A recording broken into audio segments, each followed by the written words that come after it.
warahmatullahi wabarakatuh. Alhamdulillahirabbil alamin wassalatu wassalamu ala asyrafil anbiya'i wal mursalin wa ala alihi wa sahbihi wa man tabi'ahum bi ihsan ila yaumiddin. Amma ba'd. Jemaah salat maghrib yang rahmati Allah, Al-Imam An-Nasa'i dan Imam Abu Dawud meriwayatkan sebuah hadis dari Rasul sallallahu alaihi wasallam melalui sahabat yang mulia Abu Hurairah. Abu Hurairah radhiyallahu anhu mengatakan, Rasulullah sallallahu alaihi wasallam bersabda, "Aktsiru min dzikri hadimil ladzat." Yakni al-maut. Yang artinya adalah, kata Rasul sallallahu alaihi wasallam, berbanyaklah oleh kalian mengingat pemutus kenikmatan dunia. Apa itu pemutus kenikmatan dunia? Yakni al-maut. Di hadis ini Rasul sallam memerintahkan kepada kita tidak hanya sekedar mengingat kematian, tetapi memperbanyak mengingat kematian. Kenapa? Karena memang kematian itu adalah suatu yang pasti dan kita semua akan merasakannya. Sebagaimana kata Allah dalam Al-Imran 185, kullu nafsin dha'iqatul maut. Setiap yang bernyawa itu pasti akan mati. Dan semua kita di sini bernyawa, artinya kita semua akan mati. Apa manfaat dari banyak mengingat kematian? Rasul SAW mengatakan bahwa tidaklah ma dzakarahu saksun wa huwa fi si'atin illa dayyaqa alaihi wa ma dzakarahu fi dhiqin illa wasa'a alaihi. Kata Rasulullah sallallahu alaihi wasallam bahwa banyak mengingat kematian itu akan mengontrol seseorang. Bagaimana itu? Ketika dia berada dalam kenikmatan, berada dalam kesenangan, maka dengan mengingat kematian tersebut dia tidak hanyut, tidak lalai dengan kesenangan tersebut. Karena sebahagian manusia ketika Allah berikan kemudahan, ditambah rezekinya, diberikan kemudahan, dikasih sehat, sering lupa. Semakin tambah tinggi jabatannya, kadang-kadang justru semakin jauh dari ketaatan kepada Allah. Tapi tidak, ketika dia dalam kondisi nikmat, dia mengingat kematian, maka dia akan tetap terkontrol, tetap berada dalam ketaatan kepada Allah.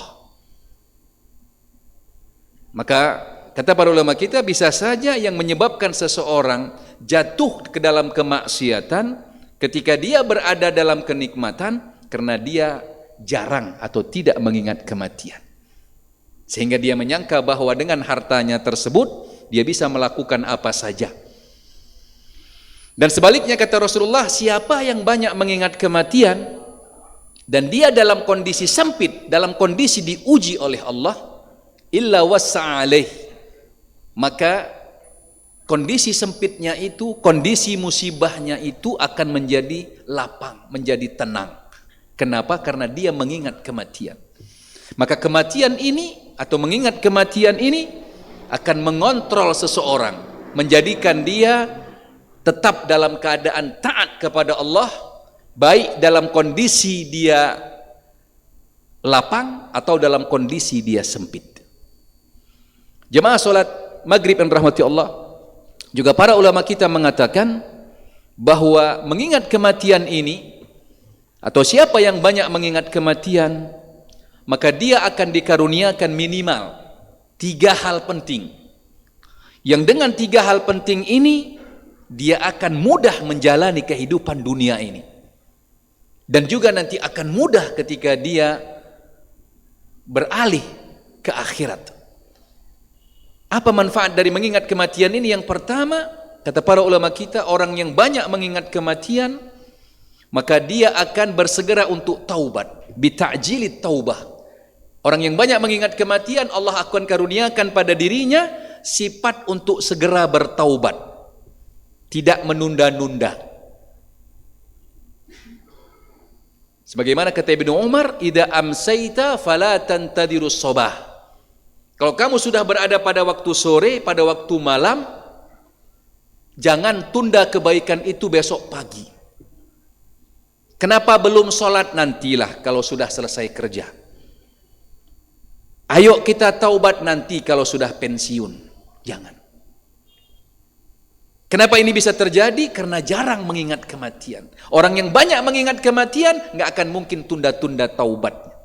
Apalagi ketika dia mengunjungi saudaranya yang sakit, dia menyaksikan saudaranya meninggal, ini menjadi musibah.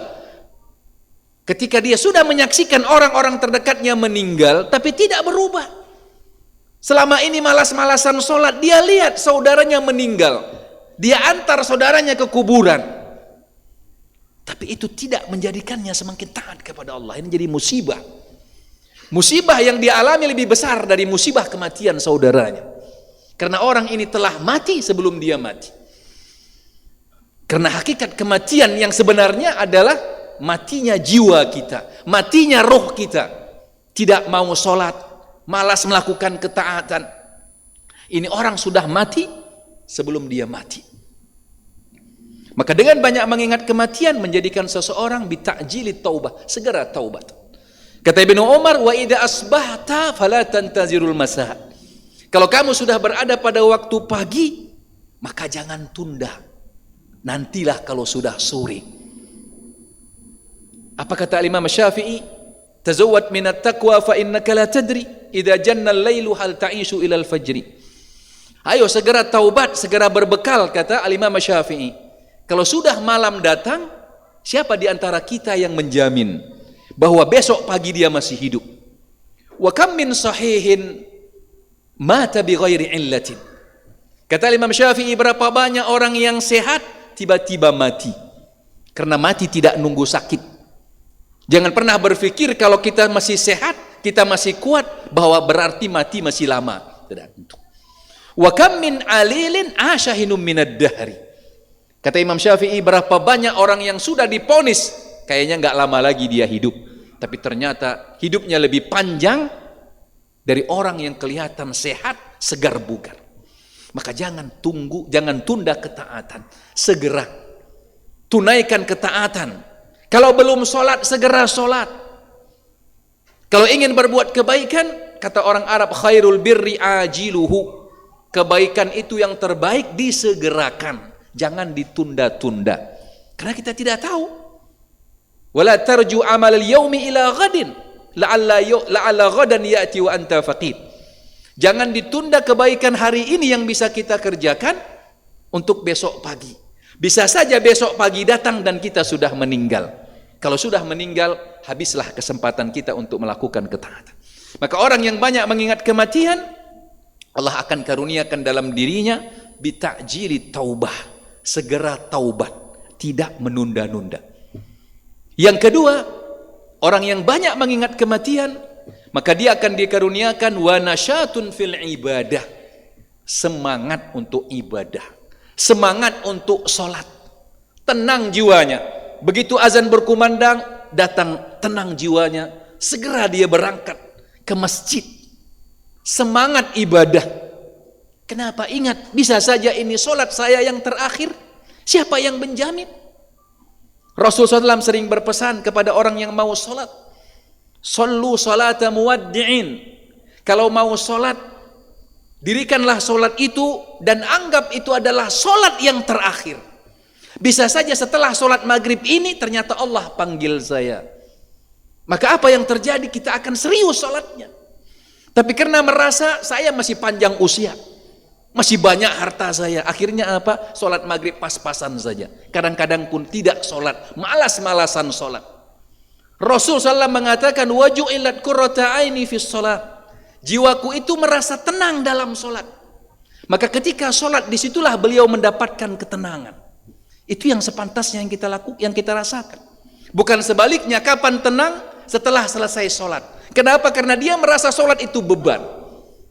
Berapa rakaat? 3 rakaat, cepat-cepat selesai, alhamdulillah. Ini menjadi musibah. Jangan anggap sholat itu beban. Apalagi dianggap sholat itu, ibadah itu penghambat bisnis, penghambat kerja. Bukankah kerja yang kita dapatkan itu dari siapa? Dari Allah. Kalau Allah tidak kasih kita kerja, sehebat apapun kita, apapun pendidikan kita, nggak dapat apa-apa. Bisnis kita yang besar, bisnis kita yang kita jalankan, kenapa bisa laris? Allah yang kasih. Kalau Allah tidak kasih, tidak bisa apa-apa kita. Siapa kita ini? Kok begitu Allah panggil seakan-akan justru Allah menghalangi kita? Salah. Justru Allah sekarang sedang apa? Ingin memberikan kemudahan bagi kita. Capek berdagang, capek kerja. Ayo sholat, kata Allah. Supaya apa? Saya bantu. Supaya apa? Tenang. Bukan beban itu ibadah. Bukan beban itu sholat. Yakinlah kalau kita tetap jaga sholat kita, pekerjaan kita akan semakin mudah. Karena kemudahan itu datangnya dari Allah.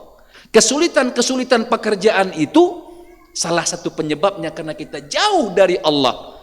Banyak permasalahan-permasalahan kehidupan tidak bisa diselesaikan. Kenapa? Karena Allah tidak bantu. Kalau Allah bantu, semuanya akan dimudahkan oleh Allah. Maka jangan anggap ibadah itu beban. Jangan anggap ibadah itu justru menjadi penghambat kerja kita, penghambat prestasi kita. Tidak, justru sebaliknya, dia membantu, memudahkan pekerjaan, menambah kesuksesan kita. Maka yang kedua kata para ulama kita, orang yang banyak mengingat kematian, maka dia akan semangat untuk ibadah, tidak malas-malasan. Dan yang ketiga, orang yang banyak mengingat kematian, akan Allah karuniakan di dalam hatinya wa qanaatun fil qalb. Allah karuniakan dalam hatinya rasa puas dengan nikmat Allah, rasa syukur dengan nikmat Allah. Masya Allah, qanaah, rasa syukur, rasa puas dengan nikmat Allah, itulah inti kebahagiaan. Sebanyak apapun harta yang kita dapat, sebesar apapun gaji yang kita peroleh, sebesar apapun untung bisnis kita, tapi kalau tidak punya qanaah, nggak terasa nikmat itu. Yang terasa apa? Beban. Ada sebagian orang gajinya Masya Allah, gajinya sebulan cukup untuk 3 bulan. Tapi kita lihat wajahnya murung terus. Hidupnya kayaknya kok sulit sekali. Padahal gaji sebulan itu cukup untuk 3 bulan. Kenapa? Tidak ada qanaah. Tidak ada rasa syukur sama nikmat tersebut. Yang dia lihat apa? Gaji saya ini tidak cukup. Yang dia bandingkan apa? Kebutuhan-kebutuhan dunianya terus lupa. Cuma 5 juta. Saya mau beli Avanza tidak cukup.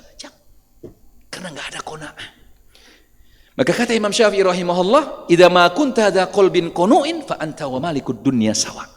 Orang yang punya sifat qanaah, yang punya rasa syukur, rasa puas dengan nikmat Allah, maka dia adalah orang paling kaya di dunia ini.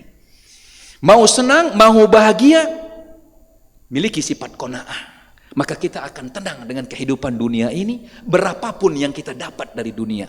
Tapi sebaliknya, ketika qanaah tidak ada, tidak akan pernah bahagia, tidak akan pernah puas. Walaupun begitu banyak dunia, walaupun begitu banyak kenikmatan dunia yang kita dapatkan. Maka siapa yang mau diberikan segera untuk bertaubat, diberikan semangat untuk beribadah, diberikan rasa qanaah, rasa puas, rasa syukur dalam hatinya terhadap nikmat-nikmat Allah, maka perbanyaklah mengingat kematian yang insya Allah dengan hal tersebut maka dia akan mudah menjalani kehidupan dunia ini dan juga nanti akan mudah ketika dia beralih ke alam akhirat. Demikian. Semoga Allah menjadikan kita orang-orang yang banyak mengingat kematian dan mengambil pelajaran-pelajaran dari kematian. Subhanakallah wa bihamdik, asyhadu an la ilaha illa anta, astaghfiruka wa atubu ilaik. Wassalamualaikum warahmatullahi wabarakatuh.